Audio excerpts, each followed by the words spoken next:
नमस्कार, स्वागत है आपका हरियाणा विशेष में। आपके साथ मैं हूं सोनल दहिया। खबरों की शुरुआत करते हैं चंडीगढ़ से, जहां बजट सत्र को लेकर विपक्ष ने रणनीति तैयार की है।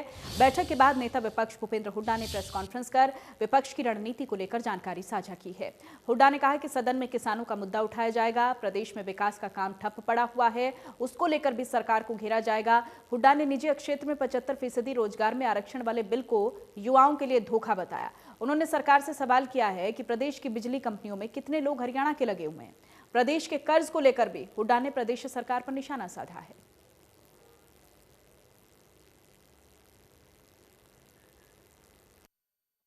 हमारे साथ इस समय पूर्व मुख्यमंत्री और नेता प्रतिपक्ष भूपेंद्र सिंह हुड्डा साहब है। हुड्डा साहब, आज औपचारिक विधायक दल की बैठक हुई है, कल बजट सत्र की शुरुआत है। क्या कुछ मुद्दे जो है वो डिस्कस किए गए हैं और किस रणनीति के तहत कांग्रेस जो है वो सदन के अंदर जाए? कल तो विश्वास प्रस्ताव हम भेज देंगे, फिर स्पीकर साहब समय तय करेंगे, उसमें डिस्कशन होगा।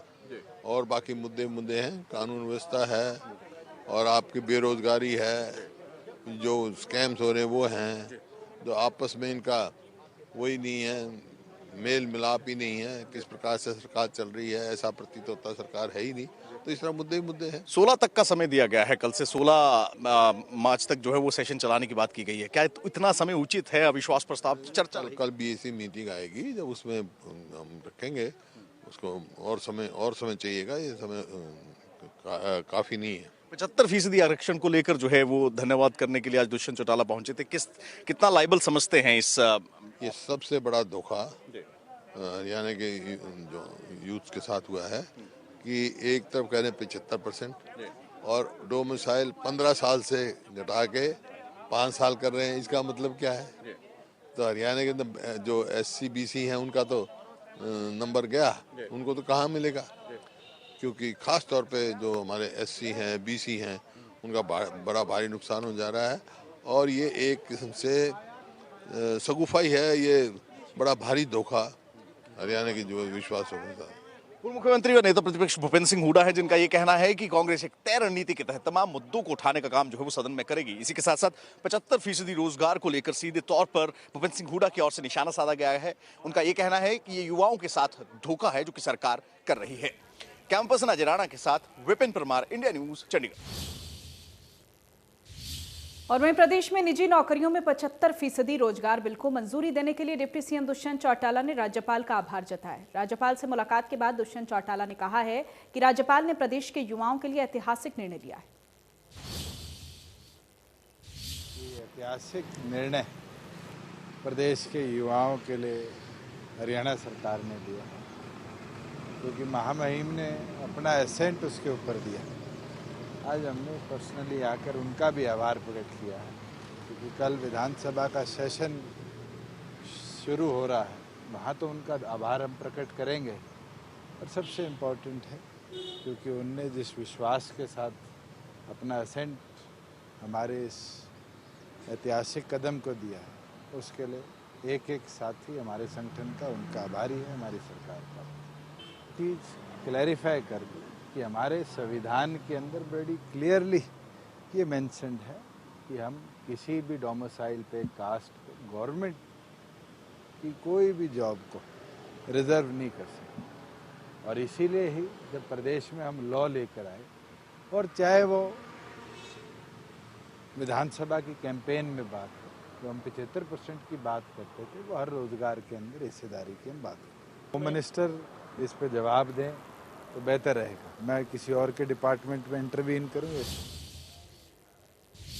और वहीं सिरसा पहुंचे इनेलो नेता अभय चौटाला ने प्रेस कॉन्फ्रेंस को संबोधित किया है। इस दौरान उन्होंने बीजेपी जेजेपी नेताओं पर निशाना साधा।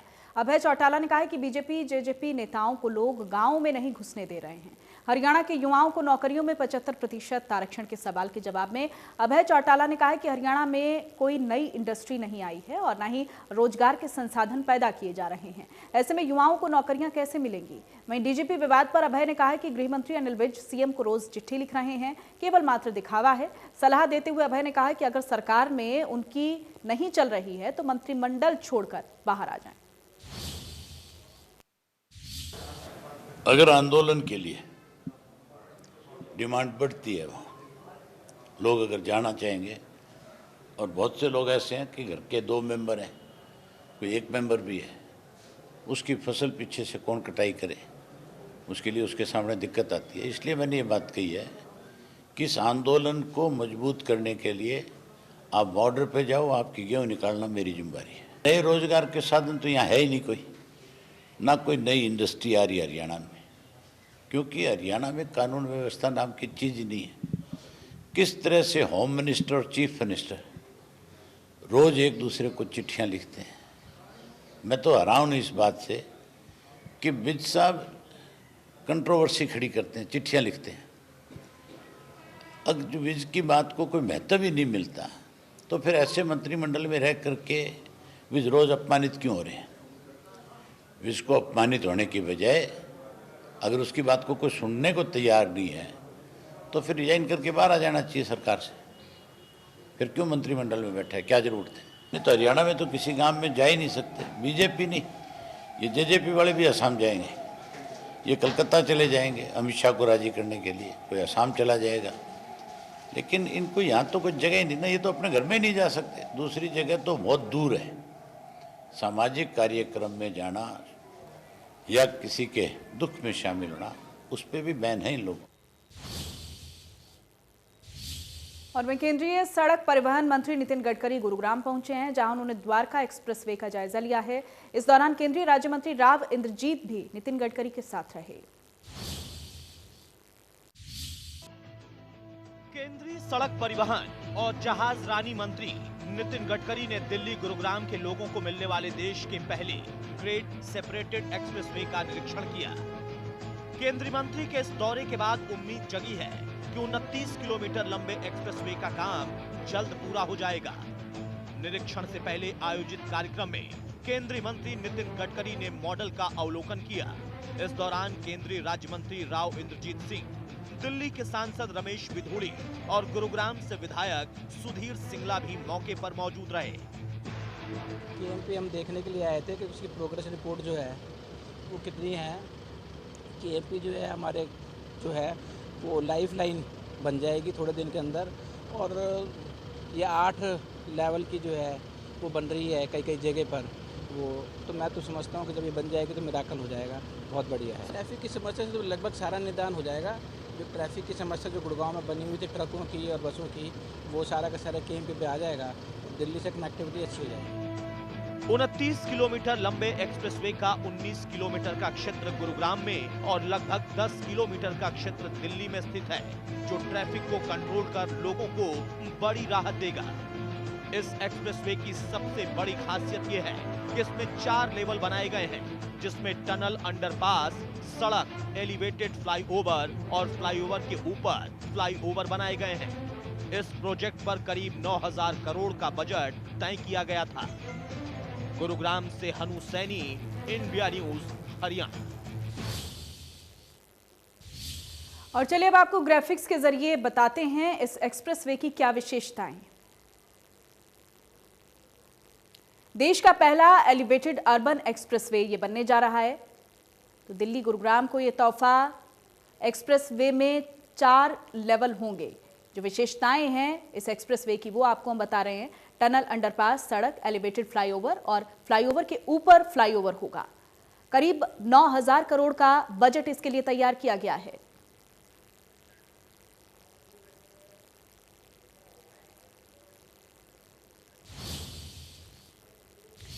तो राजधानी दिल्ली को हरियाणा की आर्थिक राजधानी गुरुग्राम से जोड़ने वाले इस एक्सप्रेसवे में बनावट कैसी होगी, इसको लेकर भी ग्राफिक्स पर एक नजर डालते हैं। आपको बता दें कि इस एक्सप्रेसवे की लंबाई 3.6 किलोमीटर होने जा रही है। चौड़ाई 8 लेन की होगी। कैसा होगा एक्सप्रेसवे वो आपको हम बता रहे हैं और क्या विशेषताएं हैं। 8 लेन का ये फ्लाईओवर बनने जा रहा है। 6 लेन सर्विस रोड इस एक्सप्रेसवे पर होंगे। 8 लेन की कुल लंबाई 29 किलोमीटर होगी। गुरुग्राम में 19 किलोमीटर का दायरा आएगा और वहीं दिल्ली में 10 किलोमीटर का दायरा रहेगा। और इस एक्सप्रेसवे में इन खासियतों के अलावा क्या कुछ अलग है जो इसे और भी ज्यादा खास बनाता है, ग्राफिक्स के जरिए समझते हैं।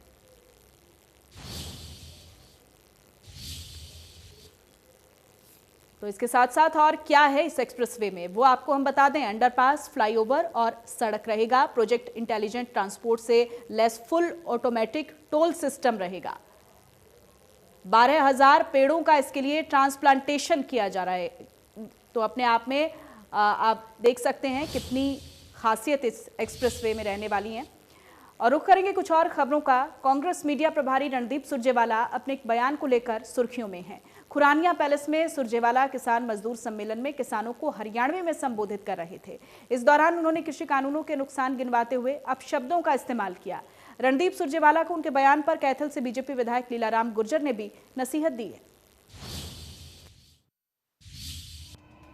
कांग्रेस मीडिया प्रभारी रणदीप सुरजेवाला अपने एक बयान को लेकर सुर्खियों में हैं।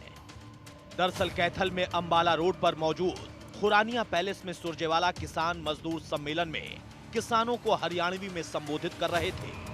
इस दौरान उन्होंने कृषि कानूनों के नुकसान गिनाते अपशब्दों का इस्तेमाल किया। उन्होंने कहा कि मौजूदा सरकार में अधिकारी किसी जनप्रतिनिधि की नहीं सुन रहे हैं। हम तो विपक्ष में हैं, हमारी कौन सुनेगा और जनता की कौन सुनेगा। और अगर झगड़ा हो गया, अगर अपनी खराब होगी, आली होगी, काली होगी, उसमें कोई चमक कम होगी, फिर एसडीएम फैसला करेगा। डीसी एसडीएम डीसी तो तब नहीं पे नहीं बढ़ने देंगे, इन पत्रकार भाइयों को नहीं बढ़ने देंगे। तो तब में कौन बढ़न देता। यहां तो एमएलए एमपीओ को बाहर काटे एसडीएम और डीसी। तो ईबी सरकार वालों को तो उन्हें नहीं पूछ रहा कोई। जाके पता कर लो एमएलए को और बोलो मेरी तो मानना नहीं, मेरा तो फोन नहीं सुनता। इस तरह का डीसी आ रहा है।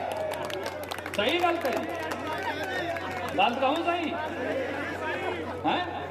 बोलो एसपी बोलो, ये तो नवा एसपी भी मेरी तो सुनता नहीं, पता नहीं किस तरह की सरकार और हमारी है। तो जब उन्हें की नहीं सुन रहा खस्मों की, अपनी कौन सुनने वाला? गरीब किसान और मजदूर की अपनी तो जमाई कौन सुननी? फिर क्या होगा? यह तीसरा कानून। सुरजेवाला के बयान से सत्ता पक्ष में हलचल बढ़ी और मौजूदा विधायक ने मोर्चा संभालते हुए उन्हें नसीहत दे डाली। कैथल से बीजेपी विधायक लीलाराम गुर्जर ने कहा कि सुरजेवाला प्रदेश का मुख्यमंत्री बनने की बात कहते हैं, लेकिन पहले उन्हें बोलना सीखना चाहिए। सुरजेवाला अपनी हार को पचा नहीं पा रहे हैं। सुरजेवाला अपनी हार को पचा नहीं पा रहे हैं। रणदीप सुरजेवाला ने जो अपनी छोटी मानसिकता दिखाने का परिचय दिया है और एक गाली के रूप में उन्होंने संबोधन दिया अपना, जिसको पूरे हरियाणा की नहीं कहूँगा, हिंदुस्तान की जनता सुन रही थी। और लोग इससे ये महसूस करते हैं, मेरे पास भी कल से कम 50-100 फोन आए होंगे कि ये रणदीप अपने आप को कहता है कि मैं मुख्यमंत्री बनूंगा, परंतु इसको छोटी सी बात भी अपनी बताने नहीं आती मन से और गाली दे करके संबोधन करता है। मैं सर्वप्रथम तो यही कहूँगा कि रणदीप सुरजेवाला जी, आप बोलना सीखें और हरियाणा की जनता से माफी मांगे। सियासी माहौल की गर्माहट दोनों खेमों के नेताओं की बयानबाजी में नजर आ रही है। जहां कांग्रेस सरकार को घेरने का कोई मौका छोड़ना नहीं चाहती, तो वहीं बीजेपी भी विपक्ष के हर एक वार पर पलटवार करने को तैयार है। कैथल से मनोज मलिक, इंडिया न्यूज, हरियाणा। और वहीं केंद्रीय कृषि मंत्री नरेंद्र तोमर ने एक वीडियो कॉन्फ्रेंस को संबोधित करते हुए कहा है कि सरकार छोटे किसानों को संपन्न बनाने पर जोर दे रही है। इसके लिए कृषि को मुनाफे में कैसे लाया जाए, इसके लिए भी सरकार ने कदम उठाए। हमारी व्यवस्था कृषि आधारित और गांव आधारित है और जब से प्रधानमंत्री नरेंद्र मोदी जी ने काम संभाला है देश का, तब से लगातार उनकी कोशिश ग्रामीण अर्थव्यवस्था मजबूत हो और कृषि अर्थव्यवस्था मुनाफे में आए, और कृषक के जीवन स्तर में बदलाव आए, उसकी आमदनी दोगुनी हो, इस पर उनकी सरकार ने बहुत तेज़ी के साथ बल देना प्रारंभ किया।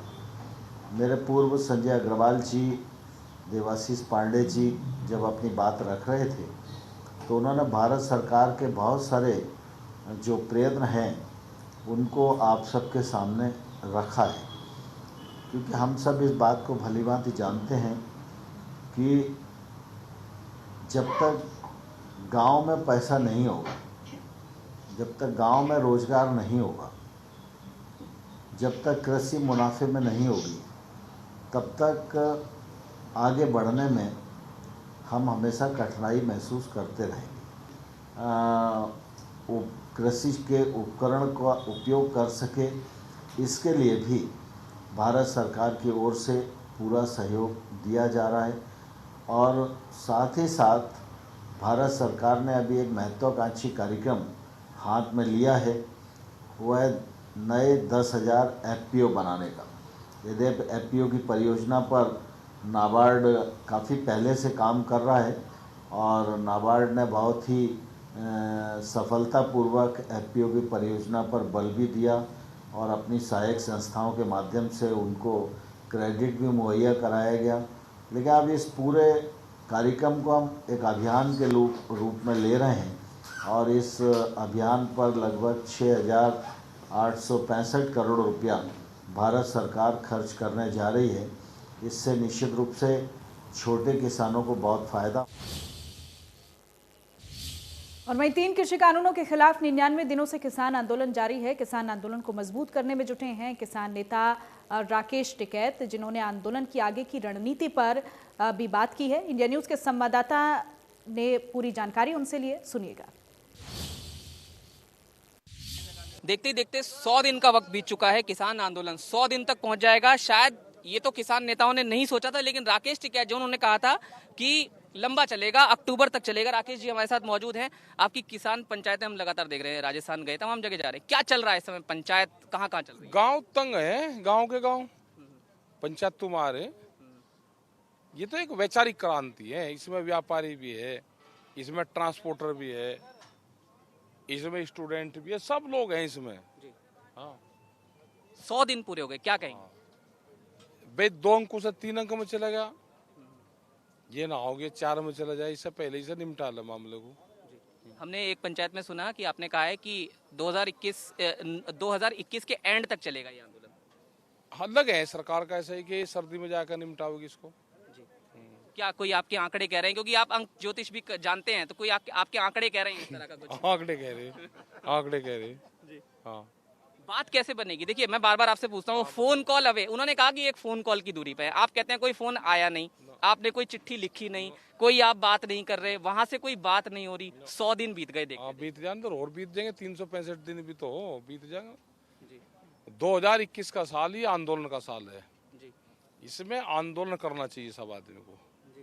अपना घर बार छोड़ के खेत का काम करो और आंदोलन का काम करो, तो ये जमीनें बचेंगी। अगर घर में सोगे तो जमीनें गई, जमीनें नहीं बचनी। एक लास्ट सवाल ये कि आपने कहा कि रोजगार तो नौजवानों को मिलेगा नहीं, तो वो बैरिकेड तोड़ना सीख लें, ये क्या थोड़ा राजस्थान से आपने कहा? अरे राजस्थान में बैरिकेडिंग लगा रखे, वहीं 2 किलोमीटर दूर उनके वाहन रोक रखे। वो कौन सा तरीका? भाई पैदल आदमी आ रहे, बुजुर्ग लोग आ रहे, तो अपने घर से ही बैरिकेडिंग तोड़ेंगे, जब भी तो दिल्ली के तोड़ेंगे। और जब घर में ही कैद हो जाएंगे, उनको तो ट्रेनिंग तो घर से लेनी पड़ेगी। जो ट्रेनिंग अपने घर से ले लगा वो ठीक रहेगा बिल्कुल। भाई किसान यूनियन की भी एक धारा है 288, उसे लगा के उसका इस्तेमाल करना चाहिए। वहाँ वे लोग अभी ट्रेनिंग शुदा नहीं, वहाँ के लोग, उनको ट्रेनिंग देनी पड़ेगी राजस्थान वालों को।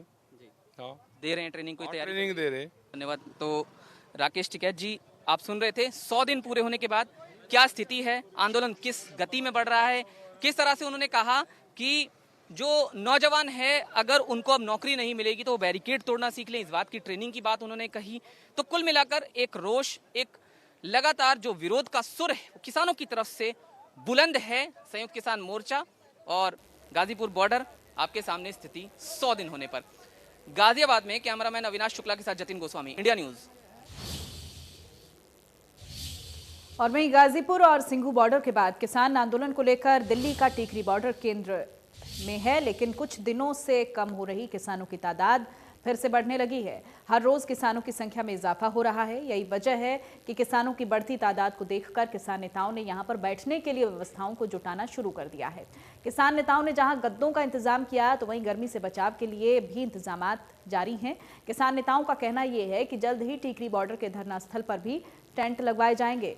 बता दें कि किसान संयुक्त मोर्चा ने 6 मार्च को 5 घंटे की एमपी जाम करने का ऐलान किया है। किसान यहां पर पंखे, कूलर और ठंडे पानी की व्यवस्था कर रहे हैं।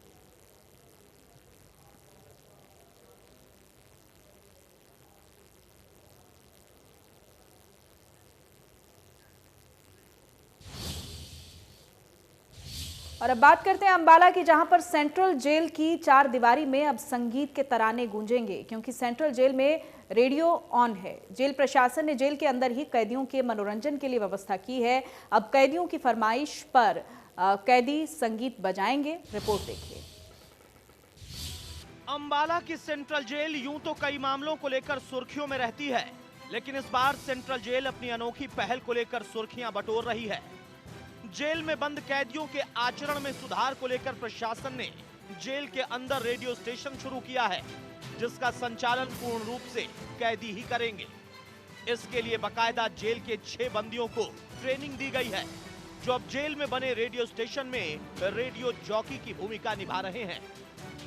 जेल में खुले रेडियो स्टेशन पर न सिर्फ कानून व्यवस्था और कैदियों की परेशानियों से जुड़े कार्यक्रम चलाए जाएंगे, बल्कि कैदियों की पसंद के गीत भी अब जेल की 4 दीवारी में गूंजेंगे।